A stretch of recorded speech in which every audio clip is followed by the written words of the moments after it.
श्री स्वामीनारायण भगवान की जय। अक्षर पुरुषोत्तम महाराज की जय। गुणातीतानंद स्वामी महाराज की जय। प्रमुख स्वामी महाराज की जय।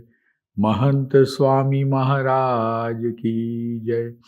प्रमुख स्वामी महाराज शताब्दी महोत्सव की जय।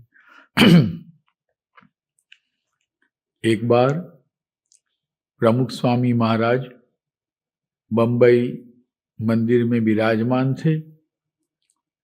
अपने कमरे में बैठे हुए थे और जो हरिभक्तों ने पत्र लिखे हुए थे उनके सामने पड़े हुए थे। उसमें से एक एक पत्र लेकर वो पढ़ रहे थे। बहुत सारे पत्र थे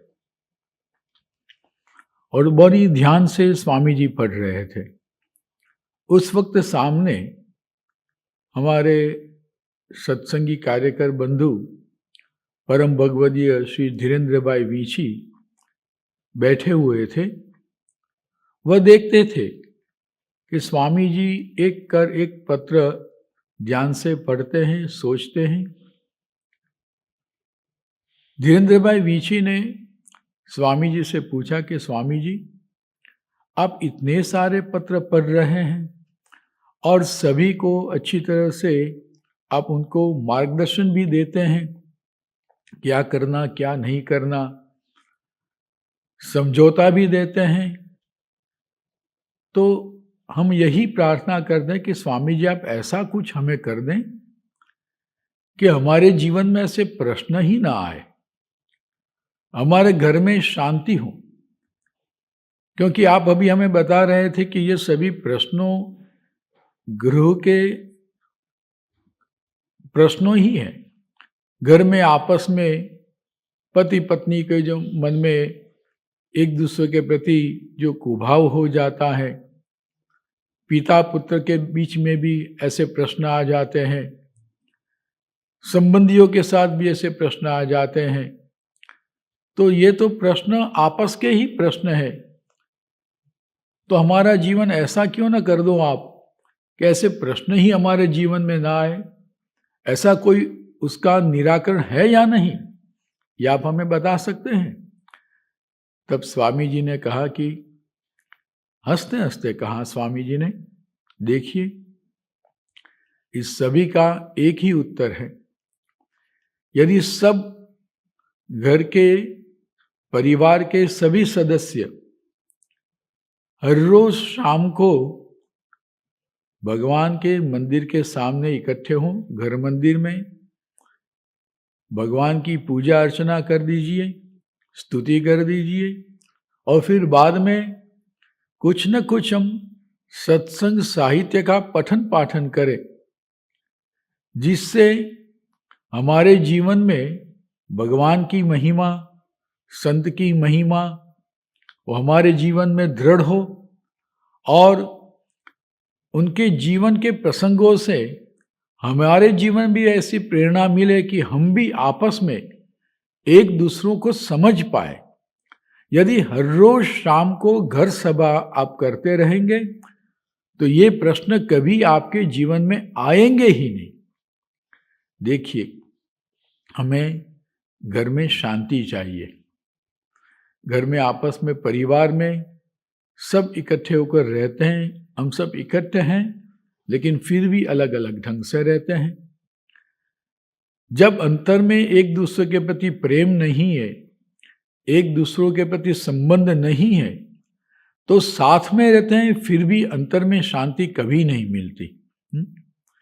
जो अंग्रेजी में एक कहावत है, the supreme happiness of life is the conviction that we are love. सबसे बड़ा सुख जीवन में क्या है? यदि हमारे जीवन में यह विश्वास आ जाए कि मुझे कोई चाहता है, कोई मेरी संभाल करता है, मेरी केयर करता है, किसी को मुझ में विश्वास है, यदि ऐसा विश्वास जीवन में आ जाए तो ये ऐसा प्रेम का अनुभव यदि हमें हो जाए तो वही जीवन में सबसे बड़ा सुख है। ऐसी कहावत अंग्रेजी में बताई है। लेकिन यही सोचना है कि ऐसा प्रेम हमारे आपस में आएगा कब? जब हम सत्संग करते हैं, हम सब आपस में हिल मिल कर रहते हैं, वो लेकिन वो होगा कब? जब हम सत्संग करेंगे, भगवान की महिमा, संत की महिमा समझेंगे तब। वरना हम हर रोज शाम को इकट्ठे तो होते हैं, कभी इकट्ठे होते हैं, कभी नहीं भी होते। अभी तो आजकल तो क्या हो गया है, मोबाइल फ़ोन ज़्यादा आ गए, सभी के हाथ में मोबाइल फ़ोन है, सभी बच्चों के पास भी मोबाइल फ़ोन है। स्कूल से घर पे आते हैं, अपने कमरे में बैठ जाते हैं, मोबाइल वो गेम खेलने लगता है। लड़की बच्ची भी है, वो भी कुछ ना कुछ ऐसा ही करने लगती हैं। पत्नी है तो कुछ वो फिल्में देख रही हैं। यदि शायद इकट्ठे हो भी गए तो टीवी में ही कुछ ना कुछ देखते रहे। तो टीवी में देखते क्या है? तो वही हिंसात्मक दृश्य देखते हैं, और ऐसे दृश्य हम देखते हैं जो एक दूसरे को धोखा दे रहे हैं, पति पत्नी के विश्वास टूट जाता है, ऐसी सभी बातें हम देखते रहते हैं। तो दिमाग में भी यही चक्कर घूमता रहता है। जब ऐसी बात होती है तब हम डिमांडिंग हो जाते हैं, हमारे जीवन में अपेक्षा बढ़ जाती है कि दूसरों को मेरे लिए कुछ न कुछ करना चाहिए, उनके जीवन में ऐसा होना चाहिए, मैं इनके लिए इतना सारा करता हूँ लेकिन ये सब मेरे प्रति ऐसा क्यों ख्याल नहीं रखते, वो मेरे लिए कुछ क्यों नहीं करते। हमारे जीवन में दूसरों के प्रति इतनी अपेक्षा बढ़ जाती है, इसलिए हम आपस में एक दूसरों को समझ ही नहीं पाते। तो जब हम आपस में एक दूसरों को समझ नहीं पाते तो प्रश्न बढ़ जाते हैं, और जब प्रश्न बढ़ जाते हैं तो हम कभी शांति का अनुभव नहीं कर सकते। तो घर में ऐसे ही जब भी प्रश्न बनते रहते हैं तो कभी शांति नहीं मिलती। ब्रह्मस्वरूप योगी जी महाराज इसलिए बताते थे कि जो प्रेम अर्थात क्या, तो आत्मबुद्धि। आत्मबुद्धि भगवान स्वामीनारायण ने भी वचनामृत में यही बात बताई है, आत्मबुद्धि है, प्रेम है। तो कब जिसके प्रति हमें प्रेम है, आत्मबुद्धि है, उसमें कभी हम अवगुण नहीं देखते, उसके प्रति हमें कभी विश्वास टूटता नहीं। उसके प्रति प्रेम है तो विश्वास नहीं टूटता, उसके जीवन में हम कभी अवगुण नहीं देखते। यही आत्मबुद्धि है, यही प्रेम है। तो ब्रह्मस्वरूप योगी जी महाराज बताते थे कि कुटुंब में सब हम इकट्ठे होकर रहते हैं, हमें यदि आत्मबुद्धि है तो कभी आपस में झगड़ते भी हैं, हम उच्च स्वर से बोलते भी हैं, गुस्सा भी करते हैं, लेकिन फिर भी यदि हम सब साथ में हैं, एक दूसरों की महिमा समझते हैं, तो हम एक ही बनकर रहते हैं, कभी हम अलग नहीं होते। तो यही प्रेम है, यही आत्मबुद्धि है। जब ऐसा जीवन हम जीते हैं तो हमारे जीवन में शांति होती है। हमारे उपनिषद में भी यही बात बताई है, ओम सहना भवतु सहनौ भुनक्तु सह वीर्यं करवावहे तेजस्विनावधीतमस्तु माँ विद्विषावहे ओम शांति ही शांति ही शांति ही। कठोपनिषद का यह शांति मंत्र हमें बहुत सारी बात बताता है कि हम यही विचार रखें, हम साथ में रहेंगे, भगवान हमारी साथ में ही रक्षा करे, हमारी एक साथ में ही प्रगति हो। और जब हम साथ में हैं तभी हमारी तरक्की है। यदि हम ये भूल जाते हैं, हम यही मानते कि नहीं मैं ही अकेला हूँ और मेरे ही पुरुष प्रयत्न से आप सब सुखी हैं, यदि हम ऐसा विचार करते हैं तो हमारी अपेक्षा बढ़ जाती है। जब हम महंत स्वामी महाराज के साथ थे उस वक्त उनके पास एक संदेश आया था, उसमें एक प्रसंग लिखा हुआ था। महंत स्वामी महाराज ने हम सबको ये संदेशा बताया था कि देखिए, सोचिए। वो एक प्रसंग कैसा था कि बहुत वर्ष पहले की बात है अफ्रीका में जंगल में एक आदि प्रजा रहती थी। न तो उनको वस्त्र पहनने का कुछ भान था, बस ऐसे ही जंगल में वो रहते थे। उनके पास न तो कोई मकान था, न कोई दूसरी सुविधाएं थी। जंगल में बस ऐसे घूमते रहते, शिकार करके अपना जीवन निर्वाह कर लेते थे। ऐसे भटकती हुई वो प्रजा थी। अमेरिका का एक मानव उत्कर्षवादी आदमी वहां पहुंचा। उसने देखा कि ये सब लोग भटकते ही रहते हैं, उनके जीवन में कुछ तरक्की होनी चाहिए, उनको कुछ सिखाना चाहिए। उसके अंतर में उनके प्रति प्रेम था, तो वो आदमी वहां रुक गया और वो आदि जाति के जो प्रजा थी अफ्रीका की, उनके साथ हिलमिल गया, उनकी भाषा भी सीख गया। और फिर वो सोचने लगा, यदि ये सब लोग आगे तरक्की करेंगे कैसे? यदि उनके जीवन में कुछ होना चाहिए कि नहीं, मुझे कुछ करना है, मुझे ऐसा करना है।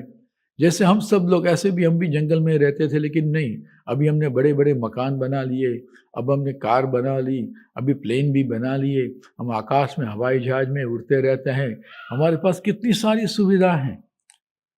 हाँ, खाने पीने की भी बहुत सारी सुविधाएं, हमने इस सभी बात में हमने तरक्की कर ली, प्रगति कर ली, हम इसको ही हम विकास मानते हैं।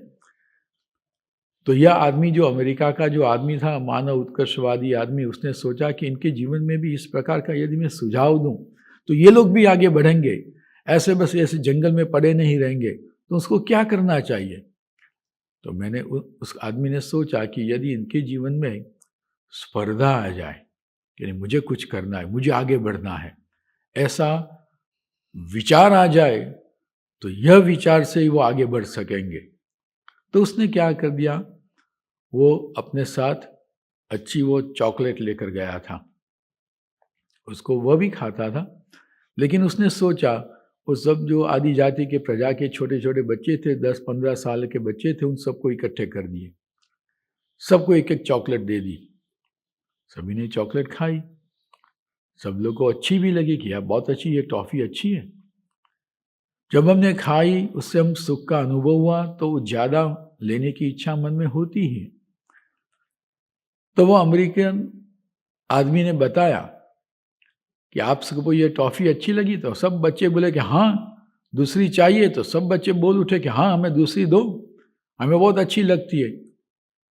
तो उस अमेरिकन आदमी ने क्या कर दिया कि देखो, मैं इस टोकरी में 5-25 ये टॉफ़ी रख देता हूँ, और टोकरी लेकर उसने पेड़ के नीचे रख दी और सब बच्चों को लेकर 100-200 मीटर के अंतर पर ले गए।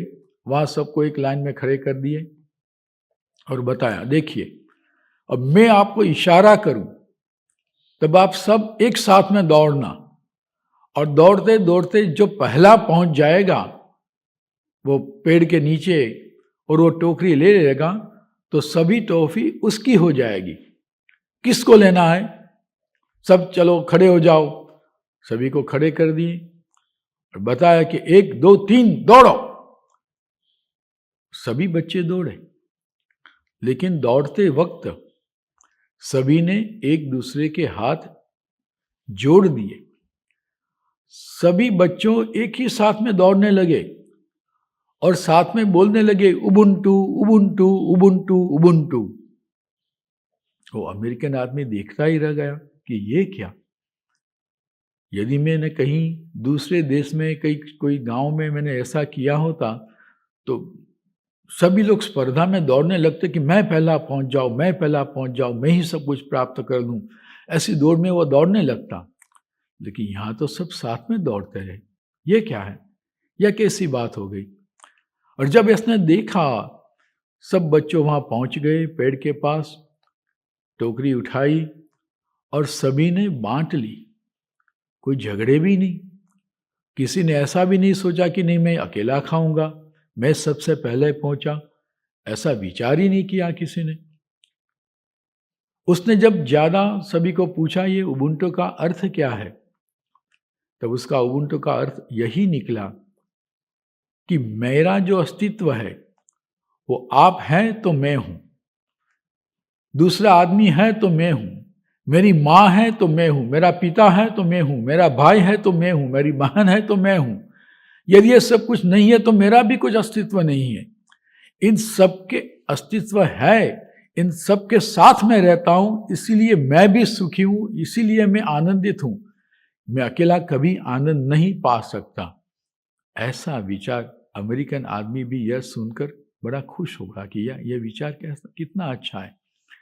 देखिए, जीवन में, हमारा जीवन हम अकेले गुजार ही नहीं सकते। हम सब आपस में एक दूसरे की महिमा समझते हैं, तभी, और एक दूसरे के प्रति हम आदर करते हैं, तभी हमारे जीवन में आनंद की अनुभूति हम पा सकते हैं। तो देखिए, हम अकेले यदि कहने मैं ही सब कुछ करता हूँ, ऐसी बात नहीं है।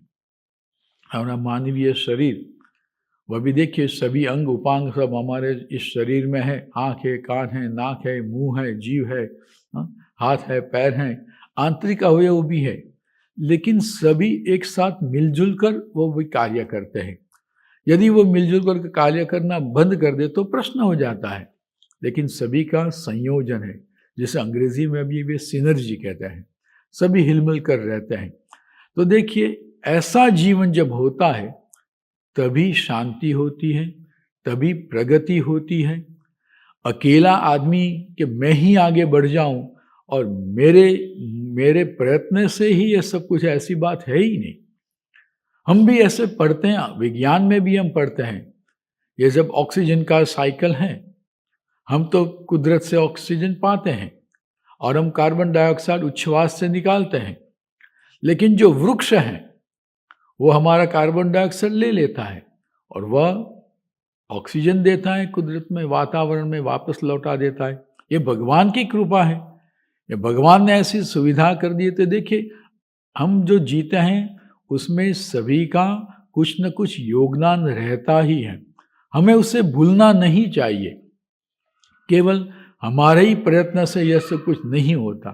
तो ऐसा विचार यदि हमारे जीवन में हो जाए, तो पति पत्नी का महिमा समझेगा, पति पत्नी की महिमा समझेगा, बाल बच्चे सभी एक माता पिता की भी उनका जो ऋण है वो समझ पाएंगे।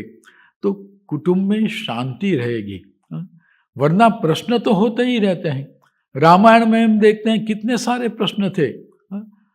राम को वनवास जाना पड़ा, लेकिन राम के अंतर में कैकेयी माता के प्रति ऐसा विचार आया ही नहीं। भरत को गादी मिल रही थी, लेकिन वो गादी लेने के लिए तैयार नहीं था। देखिए कैसी बात है। लक्ष्मण, उसको तो कुछ आज्ञा हुई नहीं थी, फिर भी वो राम के साथ गया कि नहीं, मैं अपने भाई को मदद करूंगा। तो एक प्रश्न तो जीवन में आ गए। एक मंथरा ने ऐसा कुविचार का बीज रोप दिया तो उसमें से ये सब प्रश्न फूट निकले। लेकिन फिर भी सभी के अंतर में जब आपस में प्रेम था तो प्रश्न आए, लेकिन सभी वो प्रेम कभी दूर नहीं हुआ। तो सबके अंतर में आनंद की अनुभूति बनी रही। यही हमें देखना है। घर में यदि हम ऐसा पठन पाठन करेंगे तो शांति अवश्य होगी ही होगी, उसमें कोई शंका का स्थान ही नहीं है। प्रमुख स्वामी महाराज इसीलिए बताते हैं कि घर सभाए वही घर की शोभा है। घर सभाए वो एक शिक्षा का वर्ग है जिसमें शिक्षा मिलती है बच्चों को, युवानों को, पति को, पत्नी को, दादा दादी, बुजुर्गों को भी यह समझना, वो सीख मिलती है। ये सभी घर सभा में वो सब ऐसा जो पढ़ाई करते हैं, जो सब श्रवण करते हैं शास्त्रों का, तो सब अच्छी बात उनके दिमाग में बैठती हैं। प्रमुख स्वामी महाराज इसीलिए बताते हैं कि पहले तो हमारे भारतीय संस्कृति में कैसा रीत रिवाज थे कि सब शाम को घर में इकट्ठे होते और घर में ऐसे सत्संग साहित्य का वांचन अवश्य होता था। लेकिन हम धीरे धीरे हम सब भूल गए हैं। अब हम घर सभा तो करते हैं, लेकिन टीवी सभा करते हैं और फिल्में देखते हैं जिसमें विषय का मौज शौक की बात बताते रहते हैं। उसमें से तो अंतर में अशांति ही बनी रहती है, कभी किसी को शांति नहीं मिलती। लेकिन तो प्रमुख स्वामी महाराज यही बताते हैं, यदि ये घर सभा हो जिससे धार्मिक संस्कार मिलते हैं। अब पहले तो शिक्षण में भी ये धार्मिक संस्कार दिए जाते थे, लेकिन अभी वहाँ भी नहीं मिलते। तो एक ही उपाय बचा रहा है, घर में यदि हम घर सभा करते रहें तो ही यह विचार बनता रहता है। लेकिन अब ये भूल जाते हैं, ये भूलना नहीं चाहिए। घर सभा ये बच्चों के लिए भी संस्कार का है वो शाला है, युवकों के लिए भी चारित्र की दृढ़ता का लिए वो उनकी वो कॉलेज हैं। और सभी को यह अच्छे विचार सब इसमें से मिलते हैं। इसका परिणाम हमने कई जगह देखा है। एक लड़का था हेतल पंचाल नाम का, कच्छ में रहता था। वो अपनी बात बताता है। वो जब अपने पिताजी के साथ 1985 में गुणातीतानंद स्वामी द्विशताब्दी महोत्सव वक्त वहाँ सेवा में गया था। उसके पिताजी बहुत ही क्रोधी थे। थोड़ी सी यदि भूल हो गई तो वो बच्चों को मारते पीटते थे। एक बार वह बस सिर्फ अपने मित्र के साथ वो हेतल बाजार में गया कुछ खरीदने के लिए। आने में देर हो गई। पिताजी उसकी ख्याल रखने वो चिंता करते थे, वो क्यों नहीं आया। लेकिन वो आया। बहुत गुस्से में आ गए उनके पिता, उसको बहुत पीटा, चप्पल से मारा। वो लड़का हमेशा घबराता रहता था पिता से। लेकिन थोड़े 2-3 साल के बाद अपने घर पे था वो बच्चा। वो घर से स्कूटर लेकर गया बाहर घूमने के लिए। उसकी गलती हो गई और स्कूटर का एक्सीडेंट हो गया। भगवान की कृपा से बच्चे को कुछ, वो हेतल को कुछ लगा नहीं, लेकिन वो अभी घबराने लगा कि मैं घर जाऊंगा तो होगा क्या। घर पहुंचा तो उनके पिता दौड़ते हुए उसके सामने आ गए। बोलने लगे, बेटे क्या हुआ, अकस्मात हो गया, तुझे कुछ लगा तो नहीं? ठीक है, भगवान ने रक्षा कर दी, बेटा संभाल के चलाना, शांति रखना। उसको आश्चर्य होगा कि मेरे पिताजी, यदि मुझे तो ऐसा ही था कि इस बार तो मुझे पीटेंगे, बहुत पीटेंगे, लेकिन गुस्सा भी नहीं किया और मुझे प्रेम से उन्होंने संभाल लिया, उन्होंने प्रेम दिया। ये क्या बात है।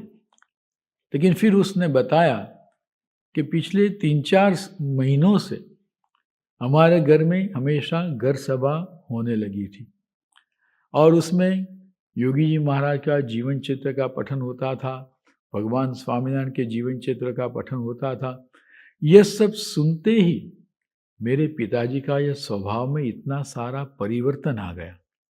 तो देखिए, जो स्वभाव हम ऐसे निकलता नहीं है, जो स्वभाव जैसे कुटेव हैं हम छोड़ नहीं सकते, लेकिन जब सत्संग से इतना सुझाव आ जाता है, इतना परिवर्तन आ जाता है, तो देखिए यही विचार है। राजकोट का एक दूसरा प्रसंग है। एक शैलेश भाई धनानी करके एक आदमी थे, वो फैक्ट्री में वर्कर थे। पति पत्नी साथ में रहते थे, लेकिन आपस में बहुत झगड़ते थे, मारपीट भी होती थी। पत्नी के अंतर में बस वो कभी कभी ऐसे अंतर में ऐसा विचार उसके अंतर में आ जाता, बस मैं डिवोर्स ले लूं। वो वहां तय भी कर लिया दोनों कि भाई अभी डिवोर्स लेना ही है। पत्नी ने तो 1-2 बार आत्महत्या के भी प्रयास कर लिए। ये चिंतित थे सभी। तो शैलेश भाई जिस घर में किराए पर रहते थे, उस मकान मालिक सत्संगी थे, विनू भाई। वे सत्संगी थे। वो शैलेश भाई विनू भाई से मिले, बताए अपनी परिस्थिति बताई, अपना प्रश्न बताया। विनू भाई उनके घर गए और बताया, देखिए अब शाम को सब दोनों बैठो, ये भगवान के महिमा का गान करो। उन्होंने वहाँ सभा शुरू कर दी। विनू भाई ने हर रोज शाम को वो जाते और सत्संग सभा शुरू कर दी। फिर तो दोनों पति पत्नी ने भी सभा शुरू रखी। लेकिन जब सत्संग की ये बातें सुनते सुनते उनके अंतर में से जो आपस में एक दूसरे के प्रति जो बुरे विचार थे वो निकल गए, दोनों के प्रति प्रेम बढ़ा और घर में शांति हो गई। तो देखिए, घर में शांति होती ही है, नहीं होती ऐसी बात नहीं। सभी के अंतर में अच्छी भावना तो है, लेकिन यह हम मूर्तिमान नहीं कर पाते। क्यों? क्योंकि उसका जो उपाय है सत्संग, वो हम नहीं करते। यदि हम यह करेंगे तो घर में अवश्य शांति बनी ही रहेगी। तो यह उपाय प्रमुख स्वामी महाराज ने हमें बताया है कि हर रोज शाम को हम घर में इकट्ठे हों और हर रोज हम ऐसे भगवान के चरित्रों का पाठ करें, संतों के जीवन चरित्रों का पाठ करें। उनमें से हमें बहुत ही अच्छी प्रेरणा मिलती है। हम एक दूसरे को समझ सकते हैं, एक दूसरे के लिए हम कुछ न कुछ त्याग करने के लिए तत्पर हो सकते हैं। ऐसे योगी बाबा जो बताते थे कि हमें दूसरों के लिए कुछ त्याग करना चाहिए। तो एक बार क्या हो गया, योगी जी महाराज नडियाद में विराजमान थे और ये बात बताई तो एक हरि भक्त खड़े हो गए, देखो, सभी को बोलने लगे, देखो योगी बाबा क्या बताते हैं, मुझे ये आपत्ति आ गई है, आप सब लोगों को मुझे मदद कर लीजिए। तब योगी बाबा हंसने लगे और कब बताया कि देखिए, मेरे पास आधी रोटी है, तो दूसरों के पास से हमें आधी रोटी मिलाकर पूरी रोटी बनाने का प्रयत्न हमें नहीं करना चाहिए, लेकिन मेरे पास आधी है, उसमें से चौथा उसकी आधा भाग मैं दूसरों को दूं, ऐसी भावना में रखनी चाहिए।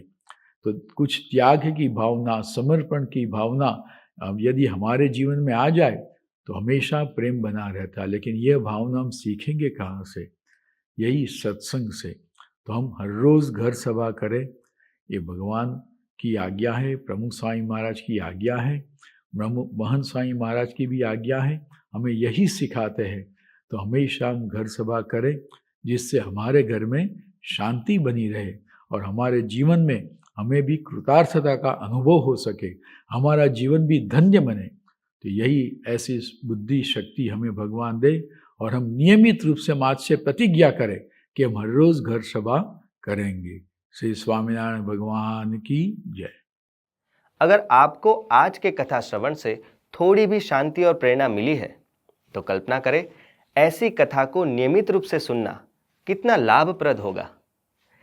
तो इस वीडियो को लाइक करें, अपने जैसे अन्य भक्तों के साथ साझा करें और ऐसे ही प्रेरक कथा को नियमित रूप से सुनने के लिए चैनल को सब्सक्राइब करें। जय स्वामीनारायण।